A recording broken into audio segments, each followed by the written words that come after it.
क्यों कर रहे हैं ये आंदोलन? देखिए, पिछली राजस्थान सरकार ने 5000 राजीव गांधी युवा मित्रों की भर्ती की थी आर्थिक एवं सांख्यिकी विभाग के। सरकार ने आते ही एक राजीव गांधी नाम जुड़े होने के चलते इनकी सेवाओं को समाप्त कर दिया है। पिछले 2 महीने से हम यहाँ धरने पर बैठे हैं और इसी बीच इस नौकरी जाने के सदमे में हमारा साथी भाई राजकुमार गुप्ता जो दौसा के निवासी हैं, निरंतर धरना लंबा जा रहा था तो लगने लगा कि शायद नौकरी अब नहीं मिलेगी। उस सदमे में उनकी जान चली गई। फिर भी भजनलाल सरकार टस से मस नहीं हुई, रोजगार देने की बात कर रहे थे। उसके उलट आपने आते ही 5000 परिवारों में मातम पसरा दिया। इनके पेट पर लात मारने का आपने काम किया है। 60 दिन हो गए। 60 दिन हो गए। बहुत कठिनाइयों का सामना करना पड़ रहा है। अभी किसी पहले कर्जा भी उधार ले रखा है। बहुत ज़्यादा टेंशन में है। मैं यहाँ रह रही हूँ, जो मम्मी पापा को भाई को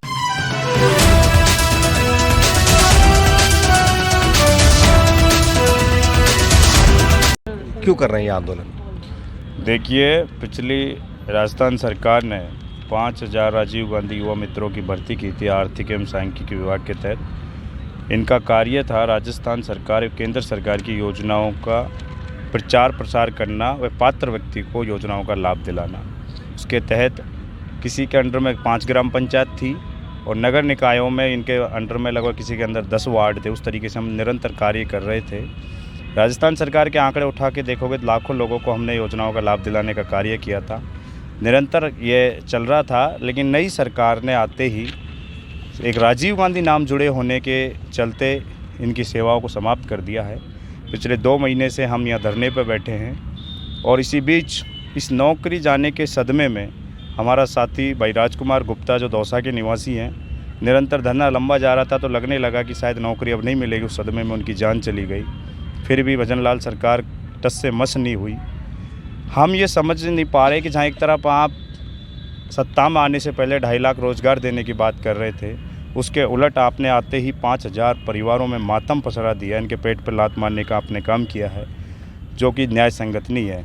हम शांति प्रिय गांधीवादी तरीके से लगातार 2 महीने से कड़ाके की ठंड में भी हम यहाँ थे, दरकती दोपहरी में भी आज हम यहाँ बैठे हैं, लेकिन सरकार के कानों में जू नहीं रेंग रही।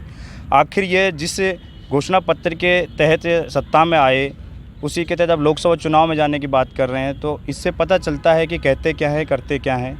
एक तरफ रामराज की बात करते हैं, उसी रामराज में 5000 परिवारों की रोजी रोटी छीनने का इन्होंने काम किया है। हम इसी बीच जब सरकार यहाँ नहीं सुन रही तो हम सीएम के गांव अटारी गए थे। लगभग 500 हमारे भैया और भाई बहन जो हैं अपनी मांग को लेकर गए थे, लेकिन वहाँ की पुलिस प्रशासन और वहाँ के गांव के दबंग सरपंच ने, जो कि उन्होंने पहले हम जब उनसे मिलने गए थे तो उन्होंने सहमति दी कि आप गांधीवादी तरीके से आइए, आपकी मांग को पुरजोर तरीके से रखा जाएगा। लेकिन जब हम वहाँ गए थे अटारी गांव, हमारे साथ ऐसा सलूक किया गया जैसे पाकिस्तान से कोई आतंकवादी आया। हमारी बहनों के साथ हाथापाई वहाँ पे की गई। तो ये इस तरीके का कुठाराघात सरकार क्या एक लाठी के बल के दम पे हमको दबाना चाहती है।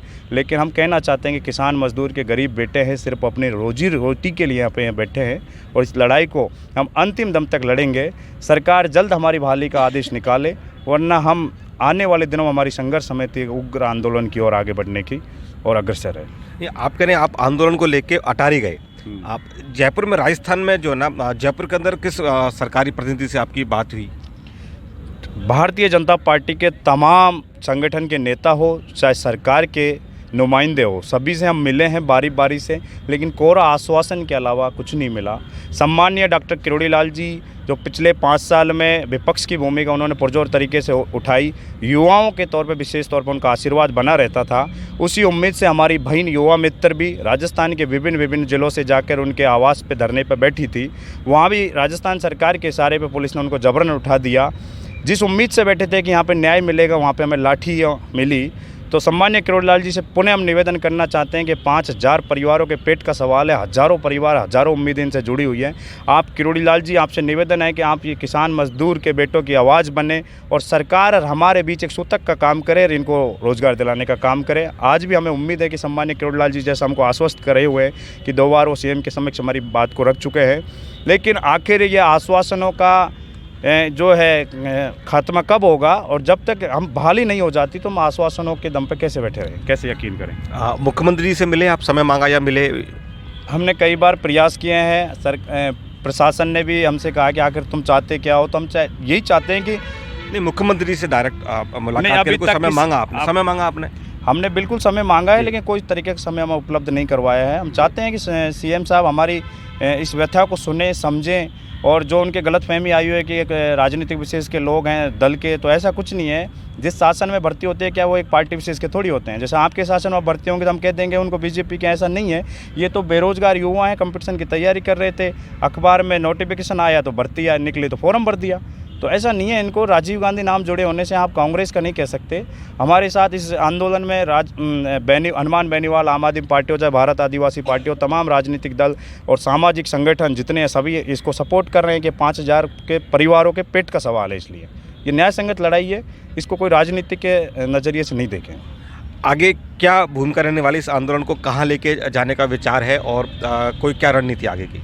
आगे की रणनीति पर हम विचार कर रहे हैं। आज हमारे साथी लगभग 400 से 500 लोग बीकानेर अर्जुन राम मेघवाल जी केंद्रीय मंत्री उनके आवास के बाहर बैठ गए हैं। घेराव उनका जारी है और इसी तरीके के घेराव भारतीय जनता पार्टी के तमाम नेताओं का करेंगे अगर हमको ये बहाल नहीं करते हैं तो। और हमारी संघर्ष समिति नया विचार कर रही है, जल्दी बहुत बड़े स्तर पर राजस्थान के किसी भी कोने से युवा मित्रों का आंदोलन चालू होने वाले। ये भर्ती प्रक्रिया बिल्कुल पूर्ण पारदर्शिता के साथ की गई थी। राजस्थान सरकार ने जो आर्थिक एवं सांख्यिकी विभाग के तहत नोटिफिकेशन निकाला था, बजट घोषणा 2022 और 2023 के तहत पहले 2500 युवा मित्रों की भर्ती की गई थी, जिसके तहत पहले ऑफलाइन फॉर्म इसमें भरे गए थे। ऑफलाइन फॉर्म बनने के बाद फॉर्म वेरीफाई हुआ, वेरीफाई होने के बाद में इंटरव्यू के लिए कॉल आया।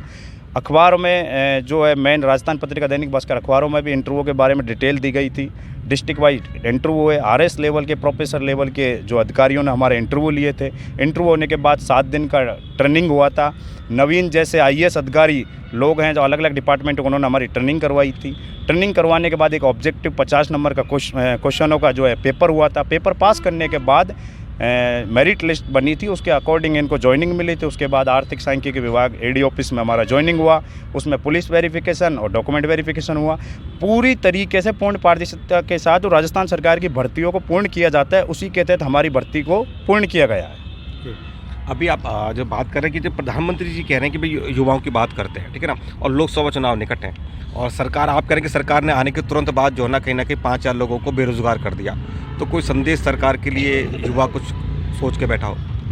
देखिए, बिल्कुल हम भी देखते हैं सरकारें हज़ारों करोड़ों रुपए जो विज्ञापनों पे खर्च कर रही है कि युवाओं के लिए हमने ये किया वो किया, लेकिन कहीं ना कहीं सरकार की कथनी और करनी में अंतर साफ नज़र आ रहा है कि उसी सरकार जब विज्ञापनों में युवाओं को तरक्की की बात कर रही है और उसी तरीके से 5,000 युवाओं के पेट पर लात मारने का काम किया, 5,000 को इन्होंने बेरोजगार करने का काम किया है, तो इस तरीके की ये उपलब्धियों में नहीं गिना जा सकता इस चीज़ को। तो सम्मानीय नरेंद्र मोदी जी, शायद आपके ध्यान में इस चीज़ नहीं होगी, लेकिन आप ही के नुमाइंदे भजन लाल जी ने राजस्थान सरकार में आते ही मंत्रिमंडल का विस्तार नहीं हो, उससे पहले 5,000 परिवारों को जो है रोड पे भटकने के लिए मजबूर कर दिया है। तो आप प्लीज़ इस न्याय संगत मांग, इस लड़ाई में हमारा जो है जायज़ मांग है उस पर विचार कीजिए और इन 5,000 परिवारों को होली से पहले एक ऐसी खुशियाँ दें कि ये होली के इससे उत्सव को में भी शरीक हों, खुशियों की बातें, वरना हमारे सारे त्यौहार यहाँ पे हैं एक मातम की तरह यहाँ हमने मनाए हैं।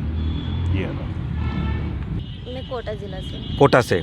आपकी भी जॉब लगी थी यहाँ पर, नौकरी लगी थी? हाँ। आपके परिवार में और कौन कौन है? मैं हूँ, 2 भाई हैं, मम्मी पापा हैं। अब आपकी जॉब छिन गई, हाँ। तो अब क्या यहाँ पे रह रहे हैं? तो कितने दिन हो गए आपको इस आंदोलन में? अभी मुझे यहाँ पे 60 दिन हो गए। 60 दिन हो गए जी। तो क्या मतलब कहीं ना कहीं आपकी तनख्वाह से या परिवार का पालन पोषण होता होगा, परिवार में पैसा आता है, ये परिवार पूरा पलता है व्यक्ति जब नौकरी पे लगता है, तो अभी तो परिवार में काफ़ी कठिनाइयों का सामना करना पड़ रहा होगा। हाँ, बहुत कठिनाइयों का सामना करना पड़ रहा है। अभी किसी भले कर्जा भी उधार ले रखा है, बहुत ज़्यादा टेंशन में मैं यहाँ रह रही हूँ। जो मम्मी पापा को, भाई को बहुत टेंशन में। मैं 14 साल हो गए, मेरी तबीयत ख़राब हुई, तो रहते हैं कैसे रह रही कैसे नहीं रह रही। डेली पूछते हैं कि क्या होगा क्या नहीं। अब ये गवर्नमेंट है जो क्या कहती है कि हम दिव्यांगों के लिए ऐसा किया है, पेंशन दे रहे हैं, स्कूटी दे रहे हैं, हम क्या मकान दे रहे हैं, सब दे रहे हैं। इनको क्या करेंगे हम? हमें रोज़गार चाहिए, हम रोज़गार मिल जाएगा तो हम खुद खरीद लेंगे ये चीज़ें तो। लेकिन गवर्नमेंट है ना हमारे दिव्यांगों का अधिकार छीन रही है, खुद ही छीन रही है, हमें को कुछ नहीं कर रही। आप कहाँ से मैम? मैं कोटपुतली से। आप कोटपुतली से। आप कितने दिन से इस आंदोलन में हैं यहाँ पे? सर हम यहाँ पे अभी 2 महीने से बैठे हुए हैं लगभग। सरकार से हम निवेदन कर रहे हैं। हमने हर तरीके से मतलब गांधीवादी तरीके से सरकार से हर प्रकार से हमने निवेदन किया है कि हमारी मांग को रखे और हमारी योजना जो भी हमारी स्कीम थी, हमारा रोज़गार था, हमें वापस प्रदान करे। पर सरकार के अभी तक कोई भी नुमाइंदा यहाँ तक आके हमसे यहाँ पे किसी ने अभी पूछा भी नहीं है कि आप लोगों का कुछ होगा या नहीं होगा, कोई जवाब नहीं आया। हमने हर तरीके से प्रयत्न किया। हमने किरोड़ी बाबा के यहाँ पे भी हम महिलाएं गई थी, मैं भी गई थी उसके अंदर, पर वहाँ पे भी हमारे साथ बहुत गलत हुआ, निकाल दिया गया। एक आश्वासन तक नहीं मिला मेरे को। और अभी भी हम जा रहे हैं, प्रयत्न कर रहे हैं हर तरीके से, पर किसी प्रकार का कोई वो नहीं है। तो हम तो भजनलाल सरकार से आज भी कह रहे हैं कि अभी भी होश में आओ, हमारे लिए कुछ करो। नहीं करेंगे तो देखो हम तो आगे उग्र आंदोलन उठाएंगे, हम महिलाएं उठाएंगी। गवर्नमेंट ऐसे कहती है कि हम महिलाओं के लिए ऐसे कर रहे हैं, ये कर रहे हैं। अरे दिया हुआ रोजगार ही छीन लिया हमसे। आज ये हमारी बहन है, हमारे साथ खड़ी है, इनकी स्थिति नहीं है, खड़े होने की स्थिति नहीं है। ये कहाँ जाके रोजगार करके कमा के खा लेगी। आज हम पढ़े लिखे थे, हम पढ़ाई कर रखे थे, हम एजुकेशन, उस वक्त हम कंपटीशन की तैयारी कर रहे थे। हमने 2 साल इस नौकरी में निकाल दिया। 2 साल बाद में हम वापस कंपटीशन में जाते हैं एकदम से तैयारी करने के लिए, तो हम कर ही नहीं सकते। इस वक्त हम खुद इतने डिप्रेशन में है कि पढ़ाई तो हमारी हो ही नहीं सकती। इसकी गवर्नमेंट कह रही है हमने वैकेंसी निकाल दी, तैयारी करो। तैयारी हम कर ही नहीं सकते, हमारी फैमिली का है, खर्चा है, पीछे का है, पूरा परिवार की भी जिम्मेदारी होती है। आज हम तैयारी करने कैसे बैठ सकते हैं? और तैयारी कर ही नहीं सकते। 2 साल में हम कितने भाई बहनों के पीछे चले गए।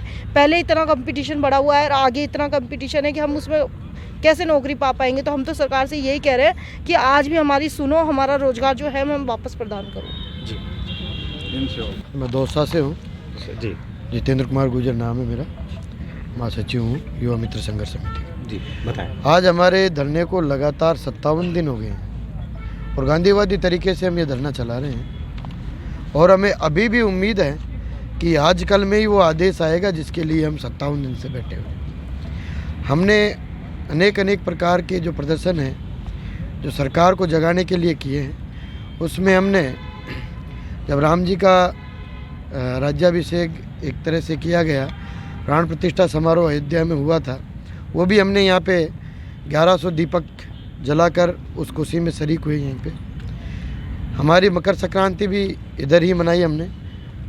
गणतंत्रता दिवस का पर्व भी यहाँ पे मनाया गया है और यहाँ तक कि नया साल भी इधर मनाया गया था। और अर्धनग्न प्रदर्शन है, मुंडन प्रदर्शन है, मुर्गा प्रदर्शन है, सांकेतिक फांसी प्रदर्शन है, वो भी हमारे द्वारा किए गए। लगभग प्रत्येक बीजेपी के विधायक और मंत्री के द्वार पर हमने अपने गुहार लगाई है, मैंने हमारा मांग पत्र सौंपा है। लेकिन उसके बाद भी गवर्नमेंट अभी ध्यान नहीं दे रही है। और कुछ मंत्रियों ने तो पहले कुछ ऐसे अरबाज कहे थे कि ये तो पार्टी विशेष के लोग हैं। तो मैं आपके माध्यम से पूछना चाहता हूँ सरकार से कि क्या कोई कांग्रेस के शासन में नौकरी लग गया तो वो कांग्रेस का हो गया, और जो बीजेपी के संगठन में, बीजेपी के शासनकाल में अभी कोई जॉब लग जाएगा तो क्या वो ताउम्र बीजेपी का हो जाएगा? तो ये राजनीतिक दलदल में ना फंसे और इन 5000 युवाओं के भरण पोषण की जिम्मेदारी लें जो 57 दिन से यहाँ पे बैठे हुए हैं। हमने यहाँ सर्दी भी देखी है, बरसात भी देखी है, और आज इस तपती गर्मी में भी महिलाएं अपने छोटे छोटे बच्चों को साथ लेके बैठी हैं। विकलांग साथी यहाँ पे बैठे हैं मात्र और मात्र एक उम्मीद पर कि जिस प्रकार मोदी जी कहते हैं कि राम आए हैं और राम जी का मंदिर जो अयोध्या में बना है, हमने भी एक तस्वीर लगा रखी है कि राम आएंगे, युवा मित्रों के लिए राम आएंगे। तो हम भी सोचते हैं कि भजनलाल जी उस राम की भूमिका में आएंगे 1-2 दिन में, और हमें ज़रूर वो नियुक्ति पत्र सौंपेंगे ताकि हम खुशी अपने घर जाएं और सरकार की जो भी फ्लैगशिप योजनाएं हैं उनको अंतिम छोर तक बैठे व्यक्ति तक पहुंचाएं ताकि सही मायनों में उन योजनाओं की सार्थकता सिद्ध हो। हम तो कहते हैं और भी अच्छी योजनाएं बनाओ। और जो हमारा नाम है वो था राजीव गांधी युवा मित्र, जहाँ तक हम सोचते हैं शायद उनको नाम से प्रॉब्लम थी। तो जिस प्रकार आपने इंदिरा गांधी रसोई योजना का नाम अन्नपूर्णा रसोई किया है, तो हमारे इस प्रोग्राम का नाम भी, हमारी इस योजना का नाम भी आप अटल युवा मित्र कर दीजिए, भजनलाल जी युवा मित्र कर दीजिए, दीनदयाल उपाध्याय युवा मित्र कर अभी दीजिए। जो इससे पहले भी जो गहलोत सरकार थी, उससे पहले जो वसुंधरा सरकार थी, उन्होंने भी कुछ इस तरह की भर्तियां की थी, है ना? और क्या उनको गहलोत सरकार ने हटा दिया था? क्या किया था वो थोड़ा सा बताएं मुझे डिटेल में। देखिए 2012 के समय में भर्तियां हुई थी और वसुंधरा जी के टाइम में भी वो युवा विकास प्रेरक के नाम से भर्ती हुए थे, जो कि अभी वर्तमान तक कार्यरत थे। ये जो युवा विकास जो आप बता रहे हैं, नाम क्या बता रहे हैं आप? युवा विकास प्रेरक, युवा विकास प्रेरक जो बनाए थे वो बेसिकली ये राजीव गांधी के अंदर ही थे या वो अलग से? बिल्कुल यही था, बस नाम इसका यहाँ पे चेंज कर दिया गया था। वही योजना थी और उसी योजना के तहत ये लोग चल रहे थे। तो इसका मतलब है कहीं ना कहीं वो लोग जो पहले जो कहीं ना कहीं वसुंधरा सरकार में जो लोग नौकरी लगे थे वो भी नौकरी से हट गए। बिल्कुल, उनको भी अभी हटाया गया है, सबको एक साथ पीसा गया है इस राजनीतिक दलदल में।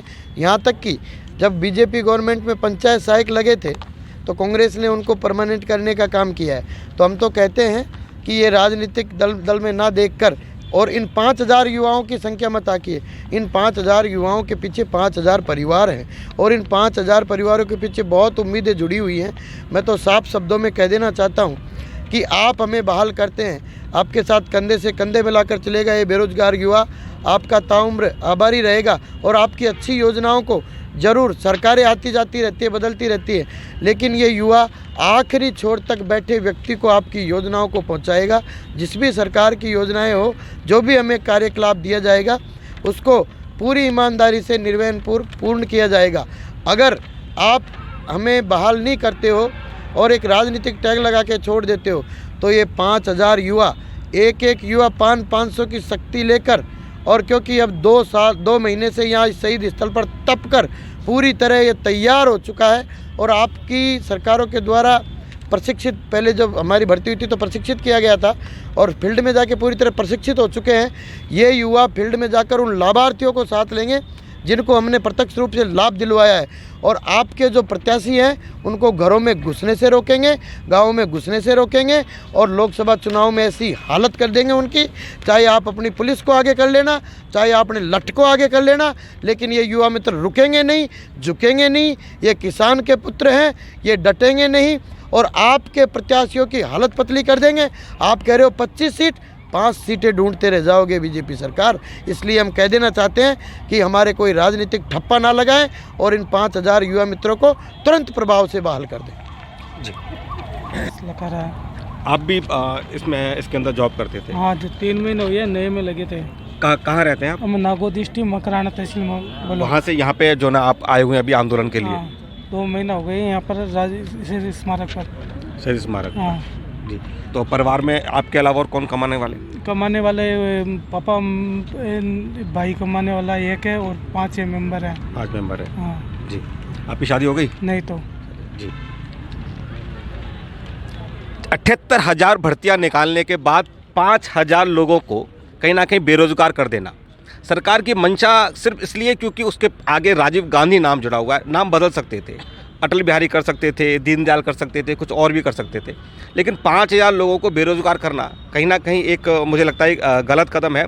और युवाओं में एक काफ़ी जो है ना निराशा है सरकार को लेकर। उनका कहना है कि भाई हमको जो लोग जॉब कर रहे थे और जॉब की बड़ी एक प्रक्रिया अपनाई गई, उसके लिए जो ना इंटरव्यू कंडक्ट करे गए, पूरे राजस्थान स्तर पर जो ना सरकारी मशीनरी के थ्रू वो इंटरव्यू हुए। और अगर ऐसी मशीनरी पर उनको ले लगता है कि, और वो योजना सबसे खास बात है कि वो योजना केंद्र की योजनाएं भी वो लोग बता रहे थे और कहीं ना कहीं राज्य की योजनाओं को भी जो ना लोगों तक लेके जा रहे थे।